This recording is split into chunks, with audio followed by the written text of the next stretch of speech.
Hello friends, welcome to Icon G K Adda and this is P के शर्मा। दोस्तों, जैसा कि आप लोगों को पता, हम लोग रेलवे एनटीपीसी का जनरल स्टडीज यानी सामान्य अध्ययन का प्रीवियस ईयर का पेपर देख रहे हैं। और दोस्तों, आपका ये पेपर जो है ये 9 फरवरी 2021 को हुआ था और ये शिफ्ट फर्स्ट का पेपर है। और दोस्तों, ये सेट नंबर 64 है। इसके पहले दोस्तों 63 सेट का वीडियोज दिया जा चुका है, उसे जाकर के देख लीजिए ताकि आप सिलेक्शन ले सकें। और दोस्तों, जो लोग चैनल पर नए आए हुए हैं, चैनल को सब्सक्राइब कर लें। वीडियो अच्छा लगता है तो इसे लाइक भी करें और शेयर भी करें ताकि ज़्यादा से ज़्यादा लोग इसका लाभ उठा सकें। ठीक है दोस्तों, हम आते हैं अपने पहले क्वेश्चन पे। हमारा पहला क्वेश्चन है दोस्तों इसमें कि रक्षा अनुसंधान एवं विकास संगठन डीआरडीओ की स्थापना किस वर्ष की गई थी। तो दोस्तों, डीआरडीओ की जो स्थापना हुई थी वो 1958 में की गई थी। और दोस्तों, आपके रेलवे में ये कई बार क्वेश्चन पूछा गया है तो इसलिए इंपॉर्टेंट है, इसको याद रखिएगा। साथ में दोस्तों दो संगठन और हैं, उनके बारे में भी याद रखिएगा, जैसे कि इसरो के बारे में। इसरो जो संगठन है दोस्तों आपका, इसरो, इसकी स्थापना किस वर्ष हुई थी ये भी आपसे पूछता है, तो ये 1969 में हुआ था। और इसी तरह से दोस्तों बार्क जो है, बार्क संगठन, इसकी स्थापना कब हुई थी, तो ये 1954 में हुआ था, ये भी पूछता है। तो आपका डीआरडीओ, इसरो, बार्क, इन तीनों को याद रखिएगा और ये आपके रेलवे में कई बार पूछा गया है और आगे भी पूछा जाएगा। और जिसमें से इसरो तो वेरी वेरी इंपॉर्टेंट है दोस्तों, इसको पूरी तरह से तीनों के डेट के बारे में रट्टा मार जाइएगा। ठीक है दोस्तों, दूसरा क्वेश्चन है दोस्तों, किस सुपरसोनिक क्रूज मिसाइल का नाम भारतीय नदी ब्रह्मपुत्र और रूसी नदी मस्कावा के नाम पर रखा गया है। तो दोस्तों इसका नाम जो था ये ब्रह्मोस मिसाइल है। ब्रह्मोस मिसाइल का दोस्तों रूस की जो भारत की जो ब्रह्मपुत्र नदी है वो, और जो रूस की मस्कावा नदी है, इन दोनों के नाम को मिला करके इसका ब्रह्मोस नाम रखा गया। और दोस्तों एक बार इसको घुमा करके पूछा गया था कि ब्रह्मोस मिसाइल है, तो आंसर बनाया हुआ था सुपरसोनिक क्रूज मिसाइल। तो इसको याद रखिएगा कि ब्रह्मोस जो है ये सुपरसोनिक क्रूज मिसाइल है और ये रूस और भारत मिलकर के इसको डेवलप किए हैं। अगला है दोस्तों, किन कार्बनिक यौगिकों के नाम में प्रत्यय अल जुड़ा है। दोस्तों अल जो जुड़ा होता है, जो एल्डिहाइड होते हैं उनमें जुड़ा होता है। जैसे एल्डिहाइड आप लिखेंगे तो एल आ जाएगा, एल्डिहाइड। तो एल्डिहाइड जो कार्बनिक यौगिक होते हैं इनके नाम में प्रत्यय जो होता है, यानी पहले जो शब्द जुड़ा होता है वो अल जुड़ा होता है। और दोस्तों ये जीके टाइप का क्वेश्चन है तो इसको अच्छे से समझ लीजिएगा। अगला दोस्तों, शरीर में बिलाई कहाँ पाया जाता है। तो दोस्तों बिलाई जो होता है ये छोटी आंत में पाया जाता है। दोस्तों याद रखना, यहाँ दोनों आंत दिया हुआ, छोटी आंत और बड़ी आंत, तो कंफ्यूज मत होना। ये जो बिलाई पाया जाता है ये छोटी आंत में पाया जाता है और ये उंगली के नुमा एक आकार होता है, उसी की तरह होता है, उंगली की तरह। और दोस्तों याद रखिएगा कि भोजन का जो सबसे ज़्यादा आपका पाचन होता है, वो संपूर्ण पाचन जो होता है भोजन का, वो छोटी आंत में ही होता है। अगला दोस्तों, जीवों के वर्गीकरण का कौन सा स्तर कुल और जाति के बीच आता है। तो दोस्तों कुल और जाति के बीच में इसका वंश होता है। तो कुल पहले होता है, फिर वंश होता है, फिर जाति होती है। इसको याद रखिएगा दोस्तों। और ये क्वेश्चन दोस्तों कई बार पूछा गया है तो इसको याद रखिएगा। और दोस्तों ये भी याद रखिएगा कि लिनियस साहब ने, इसके पहले पिछले वाले क्वेश्चन में मैंने बताया था कि लिनियस साहब ने द्विपद्धति नाम सुझाया था। द्विपद्धति नाम का सिद्धांत जो दिया था वो लिनियस साहब ने ही दिया था। लिनियस साहब ने दिया था। और ये क्वेश्चन पिछले सेट में आपके पूछा गया है तो उसको मैंने अच्छे से बताया था वहाँ पे। अगला दोस्तों, फाइल फॉर्मेट के संदर्भ में पीडीएफ का पूर्ण रूप क्या है। तो दोस्तों पीडीएफ का पूर्ण रूप जो होता है ये portable document format, portable document format, ये पीडीएफ होता है। और ये कई बार आपके रेलवे में और एसएससी में कई बार पूछा गया है तो इसको अच्छे से रट्टा मार लीजिएगा, क्योंकि पीडीएफ नाम अक्सर लोगों के जुबान पर रहता है लेकिन बहुत कम जानते हैं कि इसका फुल फॉर्म क्या होता है। अगला दोस्तों, प्रकाश के 7 घटक रंगों में प्रकीर्णन की घटना की खोज 1666 में किसके द्वारा की गई थी। तो दोस्तों ये जो प्रकीर्णन की घटना होती है इसे आइजैक न्यूटन के द्वारा खोजा गया था। दोस्तों ये कह रहा है कि जब प्रकाश, जैसे आपने पढ़ा होगा कि किसी प्रिज्म पर पड़ता है तो वो 7 भागों 7 रंगों में विभक्त हो जाता है, जिसे हम विबग्योर के नाम से जानते हैं। विबग्योर, ये विबग्योर के नाम से हम इसे जानते हैं। तो वही ये जो घटना हुई थी इसको खोजा किसने था, तो आइजैक न्यूटन ने खोजा था। और किस वर्ष खोजा था, 1666 में। तो इसको याद रखिएगा दोस्तों। और इसी को विबग्योर कहते हैं। ये वॉयलेट होता है, इंडिगो होता है, ब्लू होता है, ग्रीन, येलो, ऑरेंज और रेड, ये होते हैं। ये सातों कलर हैं इसके, 7 रंगों में ये विच्छेदित हो जाता है। अगला दोस्तों, निम्नलिखित में से किस विश्वविद्यालय ने प्रथम इलेक्ट्रॉनिक्स कंप्यूटर को डिजाइन एवं निर्मित किया। तो दोस्तों पहला जो इलेक्ट्रॉनिक्स कंप्यूटर था इसको डिजाइन किया था पेंसिल्वेनिया विश्वविद्यालय ने। और दोस्तों ये वेरी वेरी इंपॉर्टेंट क्वेश्चन हो जाता है क्योंकि ये प्रथम था, ये पहला इलेक्ट्रॉनिक कंप्यूटर था जिसका डिजाइन किया गया था और पेंसिल्वेनिया विश्वविद्यालय ने किया था। अगला दोस्तों, मलेरिया रोधी दवा क्विनीन इनमें से किस पौधे से प्राप्त की जाती है। तो क्विनीन जो होती है दोस्तों ये कुनैन की छाल से प्राप्त की जाती है। दोस्तों एक बार और पूछा गया था कि जो क्विनीन होता है, क्विनीन ये किस बीमारी के इलाज में प्रयोग किया जाता है। तो ये मलेरिया रोधी दवा है। जब मलेरिया हो जाता है तो जो दवा दी जाती है वो क्विनीन होती है और ये कुनैन की छाल जो होती है उससे प्राप्त किया जाता है। तो इसको दोनों तरीके से क्वेश्चन याद रखिएगा। क्विनीन किस में प्रयोग किया जाता है, मलेरिया रोधी दवा के रूप में, और क्विनीन की छाल से ये प्राप्त होता है। दोस्तों जो लोग चैनल पर नए हुए हैं चैनल को सब्सक्राइब कर लेंगे, वीडियो अच्छा लगता है तो इसे लाइक भी करें और शेयर भी करें ताकि ज़्यादा से ज़्यादा लोग इसका लाभ उठा सकें। अगला दोस्तों, निम्नलिखित में से कौन सा वन्य जीव अभ्यारण्य गोवा में स्थित है। तो दोस्तों गोवा में जो आपका स्थित है वो भगवान महावीर वन्य जीव अभ्यारण्य है। और दोस्तों यही सेम क्वेश्चन आपके आरपीएफ कांस्टेबल का ये रिपीटेड क्वेश्चन है, तो इसको भी रट्टा मार के रखिएगा। ऐसे क्वेश्चन अक्सर पूछे जाते हैं, फिर पूछा जाएगा ये। अगला दोस्तों, किताबुल हिंद इनमें से किस यात्री और विद्वान की कृति है। तो दोस्तों किताबुल हिंद जो किताब लिखा था वो अल बरूनी ने लिखा था। और दोस्तों आपके ये एनटीपीसी का ही रिपीटेड क्वेश्चन है। और दोस्तों याद रखिएगा कि ये क्वेश्चन ये भी पूछता है कि अल बरूनी किसके साथ भारत आया था। तो ये महमूद गजनवी के साथ, महमूद गजनवी के साथ जो है ये भारत आया हुआ था। और दोस्तों इसमें ये जो इम्पॉर्टेंट है इब्न बतूता, इसके बारे में भी क्वेश्चन पूछता है कि इब्न बतूता भारत कब आया था। तो ये 1333 ईस्वी में भारत आया था। और किसके समय में भारत आया था। तो ये मोहम्मद बिन तुगलक के शासनकाल में भारत आया था और इसे मोहम्मद बिन तुगलक ने काजी भी नियुक्त किया था अपना। और दोस्तों इसकी इब्न बतूता की जो किताब है उसका नाम है रेहला, रेहला इसकी किताब का नाम है। ये इतना इसके बारे में, दोनों के बारे में याद रखिएगा दोस्तों। और दोस्तों ये जो इसका है डुआर्टे बारबोसा जो है, ये बारबोसा किसके शासनकाल में आया था, ये भी काफ़ी फेमस क्वेश्चन बनता है। तो ये जो आया हुआ था दोस्तों ये विजयनगर के शासक जो थे दोस्तों, जो विजयनगर के शासक थे कृष्णदेव राय, कृष्णदेव राय, इनके शासनकाल में ये आया हुआ था। और ये भी कई बार पूछा गया था। इन तीनों के बारे में पूरी तरह से याद रखिएगा। ये 11वां क्वेश्चन ये वेरी वेरी इंपॉर्टेंट है, इससे रिलेटेड फैक्ट आपसे पूछे जाते हैं। अगला दोस्तों, भारतीय संविधान के निम्नलिखित में से किस अनुच्छेद में संसद के दोनों सदनों की संयुक्त बैठक से संबंधित प्रावधान किया गया है। तो दोस्तों संयुक्त बैठक का जो प्रावधान किया गया है वो अनुच्छेद 108 में किया गया है। और दोस्तों ये संयुक्त बैठक से संबंधित कई क्वेश्चन आप में पूछता है। तो ये याद रखिए कि संयुक्त बैठक को बुलाता कौन है, इसको बुलाता कौन है दोस्तों। तो बुलाता है इसको राष्ट्रपति। याद रखिएगा दोस्तों, कंफ्यूज मत होना जो मैं बता रहा हूँ। बुलाता है इसको राष्ट्रपति, संयुक्त बैठक जो बुलाता है वो राष्ट्रपति बुलाता है। लेकिन इसकी अध्यक्षता जो करता है, अध्यक्ष जो बनता है इसका, लोकसभा अध्यक्षता जो करता है वो लोकसभा अध्यक्ष होता है दोस्तों। लोकसभा का जो अध्यक्ष होता है वो इसकी अध्यक्षता करता है। तो ये कंफ्यूज मत होना, बुलाता है संयुक्त बैठक राष्ट्रपति लेकिन अध्यक्षता करता है लोकसभा अध्यक्ष। और लोकसभा अध्यक्ष जो इसकी अध्यक्षता करता है वो अनुच्छेद 118 के तहत ही करता है। तो याद रखिएगा 108 में संयुक्त बैठक की बात की गई है और 118 के तहत लोकसभा अध्यक्ष इसकी अध्यक्षता करता है और राष्ट्रपति संयुक्त बैठक को बुलाता है या आहूत करता है, जैसा भी शब्द वो दे।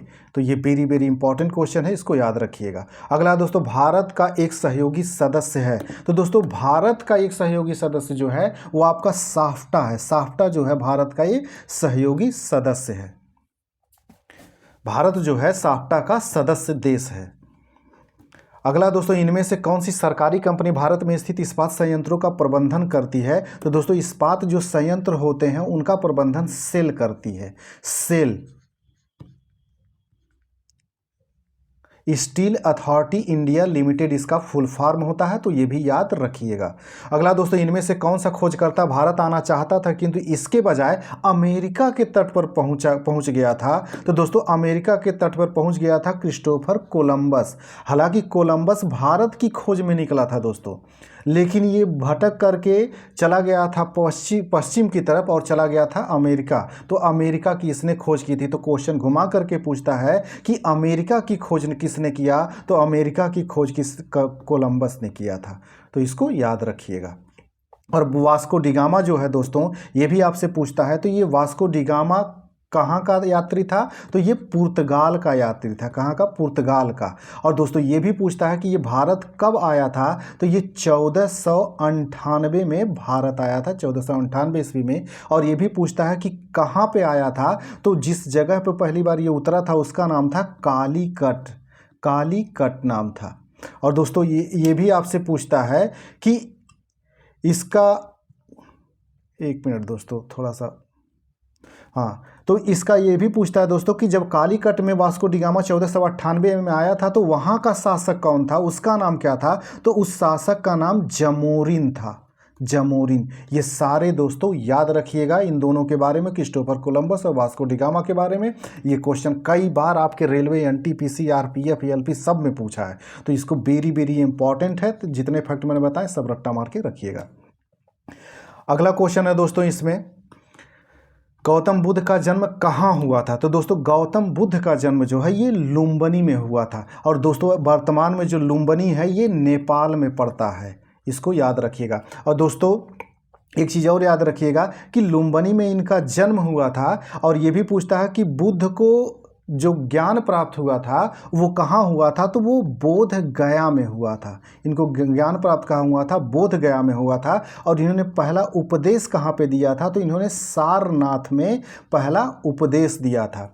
और दोस्तों ये भी पूछता है कि इनकी मृत्यु कहाँ हुई थी, जिसे महापरिनिर्वाण के नाम से जाना जाता है?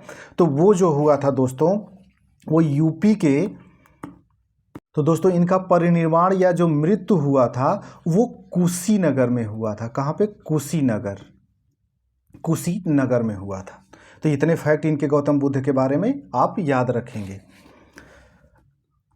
और दोस्तों जो लोग चैनल पे नए हुए हैं चैनल को सब्सक्राइब कर लेंगे। वीडियो अच्छा लगता है तो इसे लाइक भी करें और शेयर भी करें ताकि ज़्यादा से ज़्यादा लोग इसका लाभ उठा सकें। अगला दोस्तों, विश्व बैंक की स्थापना कब की गई थी? तो दोस्तों विश्व बैंक की स्थापना जो हुई थी द्वितीय विश्व युद्ध के दौरान की गई थी।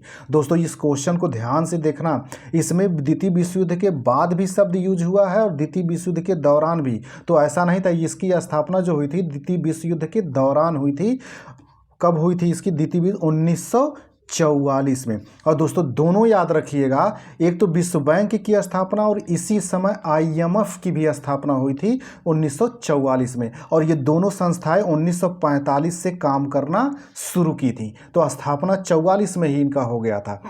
और दोस्तों दोनों का मुख्यालय, आईएमएफ और विश्व बैंक दोनों का जो मुख्यालय है वो वाशिंगटन डीसी में है। तो इसको भी याद रखिए, वाशिंगटन डीसी में है इसका दोनों का मुख्यालय। विश्व बैंक और आईएमएफ इन दोनों का मुख्यालय है वाशिंगटन डीसी में। और दोनों की स्थापना जो हुई थी दोस्तों ये ब्रेटन वुड्स सम्मेलन के दौरान हुई थी। तो आपसे ये भी पूछता है कि ब्रेटन वुड्स सम्मेलन के दौरान किस संस्था की स्थापना हुई थी? तो विश्व बैंक और आईएमएफ की हुई थी। ब्रेटन वुड्स सम्मेलन, ब्रेटन वुड्स सम्मेलन हुआ था। अगला है दोस्तों, 1857 में शाहमल ने किस स्थान पर विद्रोह का नेतृत्व किया था? तो दोस्तों 1857 का जो विद्रोह हुआ था तो शाहमल जो था ये बड़ौत से इसने विद्रोह का नेतृत्व किया था। अगला दोस्तों, 9वीं शताब्दी में स्थापित प्रसिद्ध विक्रमशिला विश्वविद्यालय की स्थापना किसने कराई थी? तो दोस्तों विक्रमशिला विश्वविद्यालय की स्थापना धर्मपाल ने कराया था। और दोस्तों ये वेरी वेरी इंपॉर्टेंट क्वेश्चन है, कई बार पूछा गया है, तो इसको अच्छे से याद रखिएगा। अगला है दोस्तों, वन्यजीव अभयारण्य नियंत्रण ब्यूरो WCCB पर्यावरण वन या जलवायु परिवर्तन मंत्रालय के अंतर्गत एक संवैधानिक बहुविषयक निकाय है। इसका मुख्यालय है, तो दोस्तों इसका जो मुख्यालय है वो नई दिल्ली में है। और दोस्तों ये इंपॉर्टेंट और टफ क्वेश्चन है, तो इसको भी याद रखिएगा, क्योंकि आप में इन्वायरमेंट से क्वेश्चन पूछता है और टफ क्वेश्चन इन्वायरमेंट से पूछता है, तो इसको याद रखिएगा। अगला दोस्तों, नदी के तट पर निर्मित द्वीप माजुली असम का निर्मित किस नदी द्वारा होता है? तो यानी माजुली द्वीप का जो निर्माण है वो किस नदी में हुआ है, आपसे ये पूछ रहा है दोस्तों। तो ये जो हुआ है आपके ब्रह्मपुत्र नदी में हुआ है। और दोस्तों ये एक बार इसी क्वेश्चन में ही क्वेश्चन घुमा के पूछ लेता है कि माजुली द्वीप किस राज्य में स्थित है? तो माजुली द्वीप जो है असम राज्य में स्थित है, ब्रह्मपुत्र नदी में है। और दोस्तों ये क्वेश्चन इसमें से याद रखिएगा, ये नर्मदा नदी के बारे में अक्सर ये क्वेश्चन पूछा जाता है कि भारत की कौन सी नदी जो है जो डेल्टा का निर्माण नहीं करती है, डेल्टा का निर्माण नहीं करती है, या फिर इसी को घुमा करके पूछा जाता है कि भारत की कौन सी नदी जो है जो रिफ्ट घाटी में बहती है, रिफ्ट घाटी में बहती है। तो दोस्तों ये जो है आपके नर्मदा और तापी नदियां हैं। अगला है दोस्तों, मानव विकास की अवधारणा किसने विकसित की? तो दोस्तों मानव विकास की अवधारणा महबूब उल हक ने किया था। और दोस्तों ये क्वेश्चन इसको कभी कभी ये टफ कर देता है, तो इसको घुमा करके इसमें अमर्त्य सेन जी का भी नाम जोड़ देता है, क्योंकि इसको विकसित करने में अमर्त्य सेन जी ने महबूब उल हक जी का योगदान दिया था, कुछ सहयोग किए थे, तो इसमें इनका भी योगदान है। तो लेकिन आपका यहाँ पे अलग अलग दिया गया है, तो मेन जो नेतृत्व इसकी अवधारणा को विकसित करने में भूमिका थी वो महबूब उल हक जी का था। लेकिन कहीं कहीं दोनों को जोड़ करके आंसर बनाता है, तो जैसा रहेगा आप वहां पे वैसा आंसर टिक करिएगा। अगला दोस्तों, विश्व का सबसे लंबा लिखित संविधान किस देश का है? तो दोस्तों विश्व का सबसे लंबा लिखित संविधान जो है वो भारत का है। और दोस्तों ये क्वेश्चन ये भी पूछता है कि विश्व का सबसे पहला लिखित संविधान किसका है? तो पहला लिखित संविधान विश्व का अमेरिका का है। ये दोनों फैक्ट जीके के लिए याद रखिएगा। अगला दोस्तों, भारतीय राष्ट्रीय वैज्ञानिक अकादमी INSC की स्थापना कब की गई थी? तो दोस्तों INSC की स्थापना जो है ये आपका जनवरी 1935 में की गई थी, जनवरी 1935 में। तो दोस्तों इसकी स्थापना जो हुई थी जनवरी 1935 में हुई थी। और दोस्तों ये आज़ादी से पहले का संस्था है, तो इसको याद रखिएगा, ऐसे क्वेश्चन दोबारा बनते हैं। अगला है दोस्तों, इंदिरा गांधी नहर कमान क्षेत्र को पूर्व में किस नाम से जाना जाता था? तो दोस्तों इसको पहले जो था इसका नाम जो रहता था ये इंदिरा गांधी नहर जो है, इंदिरा गांधी नगर को पहले जो है राजस्थान नहर के नाम से जाना जाता था। अगला दोस्तों, 2001 की जनगणना रिपोर्ट के अनुसार भारत में किस देश से आने वाले प्रवासियों की संख्या सर्वाधिक है? तो दोस्तों ये 2001 की रिपोर्ट के अनुसार है, तो उस समय करंट का क्वेश्चन था, हालांकि आज प्रासंगिक नहीं है। तो उस समय बांग्लादेश से थे, सबसे ज़्यादा जो प्रवासी आते थे भारत में वो बांग्लादेश से थे। तो आज जो है वर्तमान में चल रहा होगा दोस्तों, इसको करंट में आप देख लीजिएगा। अगला दोस्तों, भारतीय राष्ट्रीय कांग्रेस के पहले महासचिव कौन थे? तो दोस्तों इसके जो पहले महासचिव बनाए गए थे, तो दोस्तों इसके जो महासचिव थे वो A.O. ह्यूम थे। दोस्तों कंफ्यूज मत होना, ये कह रहा महासचिव, ये अध्यक्ष की बात नहीं कर रहा है। अगर अध्यक्ष की बात करता तो W.C. बनर्जी हो जाते, लेकिन ये महासचिव की बात कर रहा है। तो महासचिव जो बने थे वो A.O. ह्यूम थे, और A.O. ह्यूम ने ही कांग्रेस की स्थापना जो है 1885 में किया था, और ये ज़्यादा समय तक कांग्रेस के महासचिव रहे थे। तो इसको याद रखिएगा कांग्रेस के बारे में कि पहले जो महासचिव थे वो A.O. ह्यूम थे, अध्यक्ष जो थे W.C. बनर्जी थे, और 1885 में इसकी स्थापना हुई थी, और बम्बई में इसका पहला अधिवेशन हुआ था। अगला दोस्तों, अक्टूबर 2020 तक प्राप्त जानकारी के अनुसार मंगल ग्रह के कितने चंद्रमा हैं? तो दोस्तों ये भी उस समय के करंट का क्वेश्चन है। तो आज अगर ऐसा कोई न्यूज आता है जैसे शनि का ग्रह के बारे में खोज हुई थी कुछ समय पहले, तो इसको याद रखिएगा। तो उस समय जो इसके मंगल ग्रह के थे तो टोटल 2 थे। और दोस्तों जो लोग चैनल पर नया हुआ चैनल को सब्सक्राइब कर लें, वीडियो अच्छा लगता है तो इसे लाइक भी करें और शेयर भी करें ताकि ज़्यादा से ज़्यादा लोग इसका लाभ उठा सकें। अगला है दोस्तों, उत्तर भारतीय वाद्य यंत्र नगाड़ा के समकक्ष दक्षिण भारतीय वाद्य यंत्र कौन सा है? तो दोस्तों ये छेंदा होता है। जैसे उत्तर भारत में नगाड़ा होता है, उसी तरह का एक वाद्य यंत्र जो होता है दक्षिण में छेंदा होता है।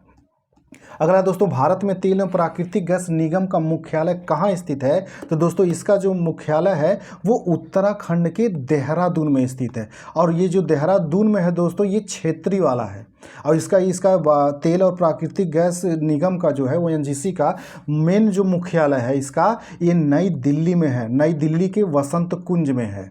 नई दिल्ली के वसंत कुंज में है। और जो देहरादून वाला है ये उत्तराखंड का है, ये आपका क्षेत्रीय वाला है इसका। अगला दोस्तों, मुंबई के निकट एलिफेंटा की गुफाओं में स्थित मंदिर किसको समर्पित है? तो दोस्तों एलिफेंटा की जो गुफाएं हैं ये जो है आपका, ये भगवान शिव को समर्पित है। भगवान शिव को समर्पित है। और दोस्तों ये भी एक चीज़ याद रखिएगा कि एलिफेंटा की गुफा में जो मंदिर बने हैं वो तो भगवान शिव से संबंधित है, लेकिन बाकी जो एलिफेंटा की गुफा में चित्र मिलते हैं वो बौद्ध धर्म से संबंधित हैं। बौद्ध धर्म से संबंधित हैं। और दोस्तों ये भी पूछता है कि एलिफेंटा की जो गुफा है ये कहाँ पे है, किस राज्य में है? तो ये महाराष्ट्र राज्य में है, जो कि मुंबई में, मुंबई शहर के निकट है। अगला दोस्तों, किस पत्तन बंदरगाह को अरब सागर की रानी कहा जाता है? तो दोस्तों अरब सागर की रानी जो कहा जाता है वो कोच्चि को कहा जाता है। और दोस्तों ये भी याद रखिएगा कि ये कोच्चि बंदरगाह किस राज्य में है? तो दोस्तों ये कोच्चि जो बंदरगाह है ये केरल राज्य में है। कहाँ पे? केरल राज्य में है। और इसे अरब सागर की रानी कहा जाता है। अरब सागर की रानी। और ये कई बार पूछा गया है आपके रेलवे में, तो इसको अच्छे से याद रखिएगा। अगला दोस्तों, भारतीय संविधान को कब अंगीकृत किया गया था? दोस्तों यहाँ पे सीधे सीधे क्वेश्चन पूछ रहा है कि कब अंगीकृत किया गया था। तो अंगीकृत किया गया था 26 नवंबर 1949 को। लेकिन दोस्तों इसे लागू कब किया गया था ये भी आपसे पूछता है। तो लागू जो हुआ था ये 26 जनवरी 1950 को। तो इसका 26 जनवरी 1950 को लागू हुआ था। तो कंफ्यूज मत होना, अगर अंगीकृत पूछेगा तो 26 नवंबर 1949 और लागू कब हुआ था तो 26 जनवरी 1950 को। इसको कंफ्यूज मत होना, अच्छे से जो मैंने बोला इसको ध्यान से सुन लेना। अंगीकृत का और लागू का कब कब हुआ था। अंगीकृत तब हुआ था दोस्तों, इसमें कुछ प्रावधान उसी समय लागू हो गए थे, पूरी तरह से संविधान लागू नहीं हुआ था। लेकिन 26 जनवरी 1950 को संविधान के सारे प्रावधान पूरी तरह से लागू कर दिए गए थे। तो इसको अच्छे से रट्टा मार जाना। और दोस्तों जो लोग चैनल पर नया हुए हैं चैनल को सब्सक्राइब कर लेंगे ताकि उन्हें समय से वीडियोज मिलता है। ठीक है दोस्तों, मिलते हैं अगले वीडियो में, तब तक के लिए नमस्कार, जय हिंद।